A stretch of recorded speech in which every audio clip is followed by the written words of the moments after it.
Good morning, morning musings from my tiny little studio on this tiny little Greek island. And today I am contemplating the ego. We spend much of our lives knocking the ego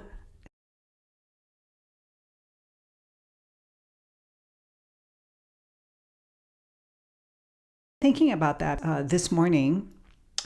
I was thinking about I want something. Like, first of all, I want this Kajabi thing to be taken care of and put in place. And something parallel to this push that I'm doing forward in this online world, it came up this morning and it made me angry.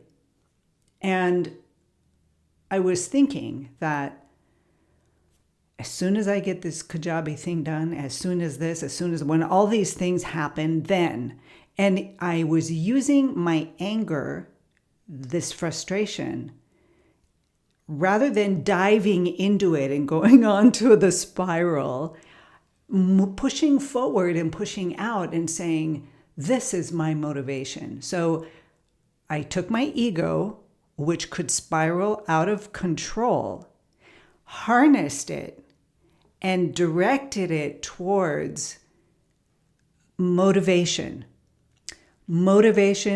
nourishment, and fuel for what my goal is, rather than allowing it to spin out of control. And this is where your ego can be your best friend. So I'm thinking that we probably have this whole ego thing wrong, that we should not be bashing the ego. I think when we get lost in the spiraling downwards, it's just that we're not present with ourselves, and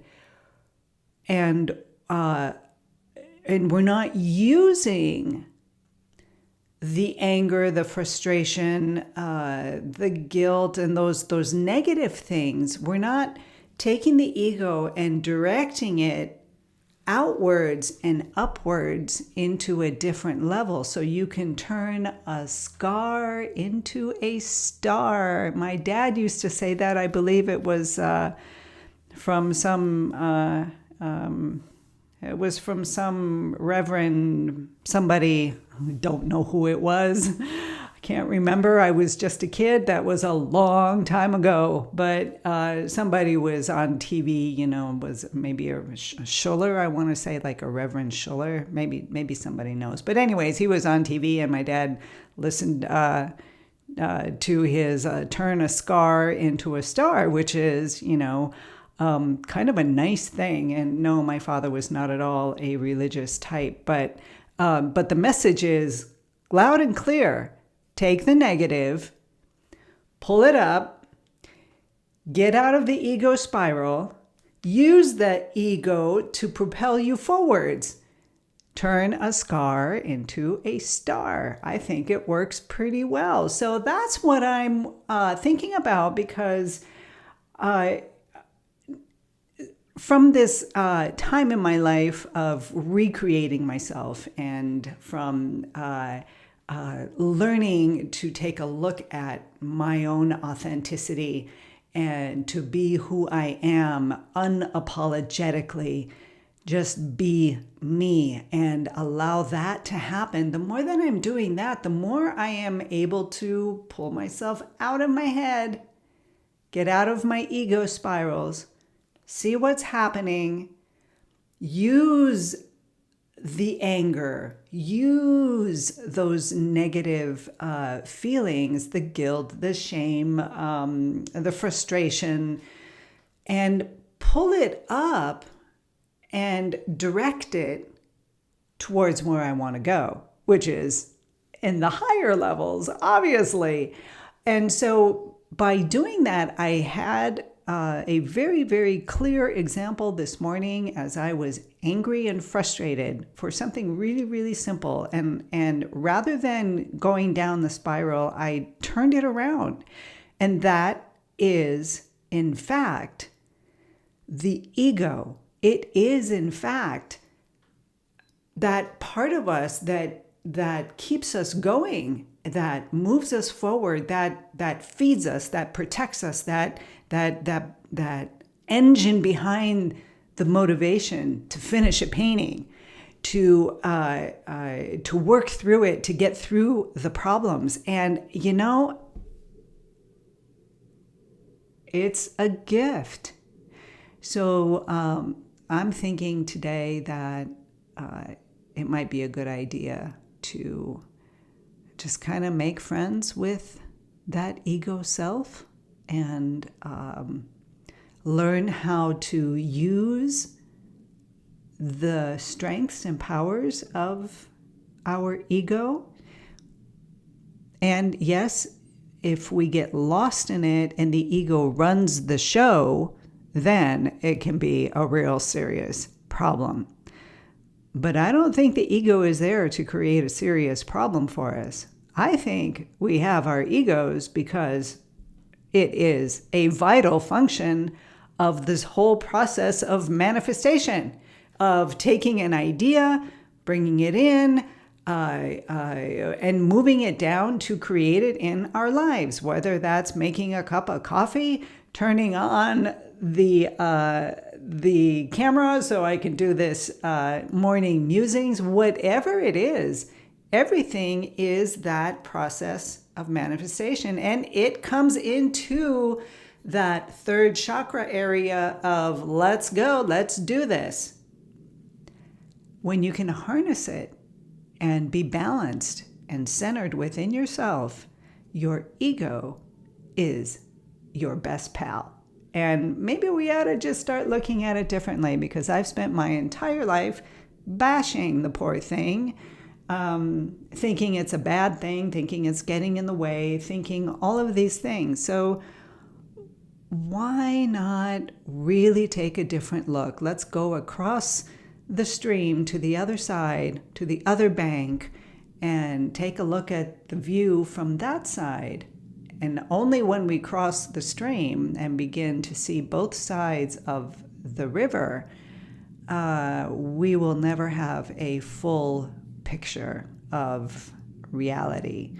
So those are my thoughts this morning in my tiny little studio on this tiny little Greek island.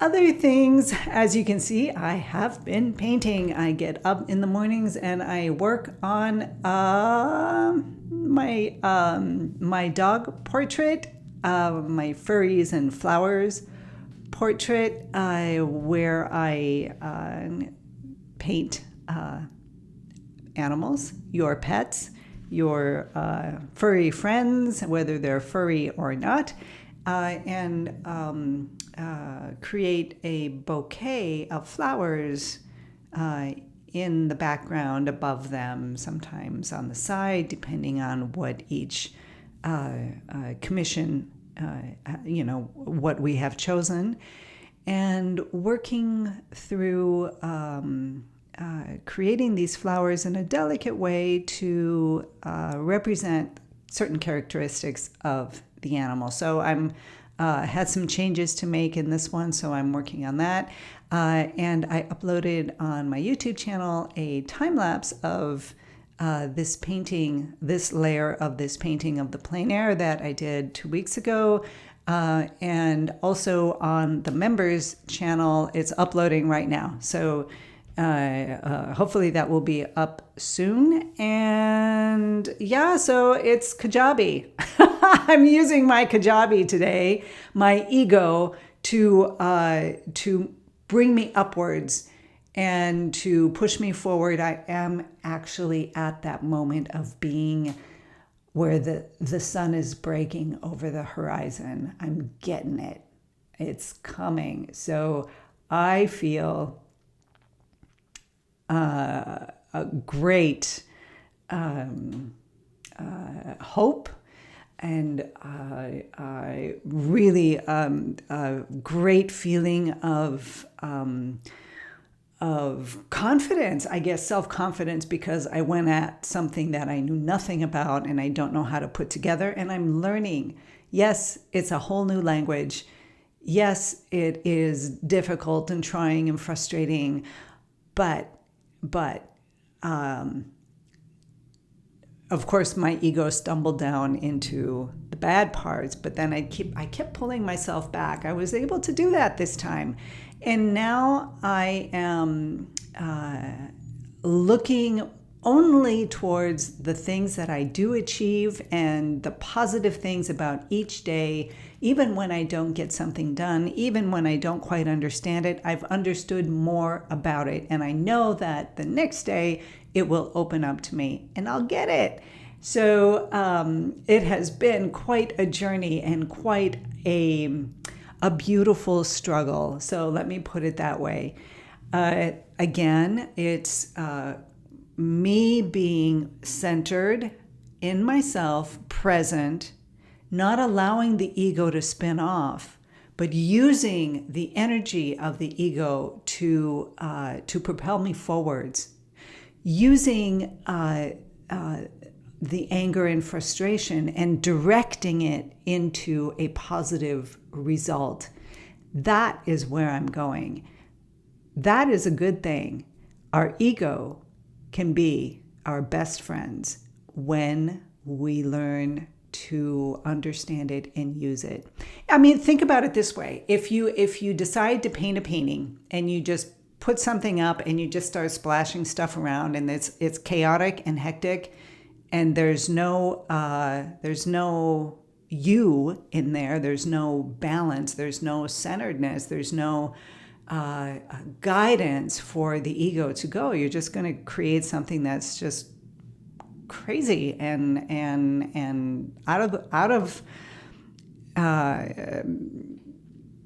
crazy. I'll just go with that. Sometimes you might get lucky and it'd be a really, really cool little painting, but generally it's just something chaotic that has no purpose, no drive, no feeling, no emotion, nothing. And so probably not the best example out there. I'll come up with a better one probably today, because when I land on these new ideas, I tend to chew on them and chew and chew and chew and just begin to understand a different version of my ego and how I want to direct those energies away from the spiraling downwards and towards shooting upwards. And I believe we all have that choice. So with that, you guys, I am going to go about my day. I will be here again tomorrow. Have a beautiful Monday, everyone. Take care.